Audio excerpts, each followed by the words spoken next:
திறந்துக்கலாம்.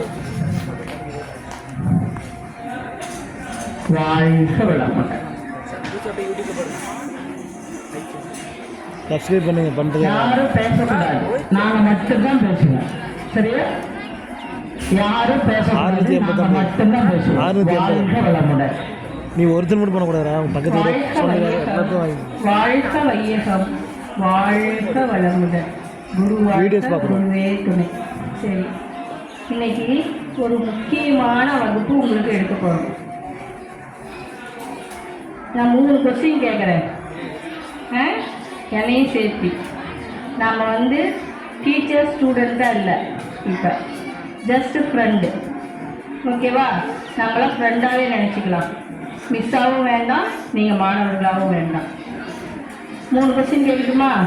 உனக்கு அறிவு இருக்குதா? இருக்குதா? சரி, ஒரு கொஸ்டினுக்கு ஆன்சர் வந்துடுச்சா? உனக்கு உயிர் இருக்கா? இருக்குதா? சரி, அதை எப்படி கண்டுபிடிச்சிங்க? எப்படி உணர்ந்தீங்க? எப்படி எனக்கு அறிவு இருக்குது, எப்படி உயிர் இருக்குதுன்னு சொல்கிறீங்க? சீக்கிரம் டக்குனு யாராவது ஒருத்தர் தப்போ ரைட்டோ எந்திரிச்சு நின்று பதில் சொல்லி பழவங்க பார்க்கலாம்.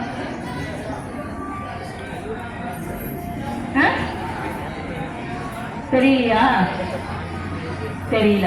இப்போ அதனை பற்றின விளக்கம் எப்படி இருக்குது, நமக்கு அறிவு எங்கேருந்து வந்துச்சு, இந்த உயிர் எங்கே இருக்குது, அந்த உயிர் எப்படி செயல்படுது, அந்த உயிர் என்னென்ன வேலைகளை செய்யுது அப்படிங்கிற ஒரு பயிற்சி தான் காயக்கல்ப பயிற்சி அப்படிங்கிறது. இது அந்த காலத்தில் ஒரு லேகியமோ மருந்தாவோ கூட நினச்சிருப்பாங்க, இருந்துச்சு. ஆனால் இப்போ அப்படி கிடையாது. இப்போ இது ஒரு பயிற்சி. ஃபஸ்ட்டு மகரிஷி 5 விதமான பயிற்சிகளை கொடுத்துருக்கிறாரு. 1, உடலை காக்கக்கூடிய உடற்பயிற்சி. 2, உயிரை காக்கக்கூடிய காயக்கல்பம் எனும்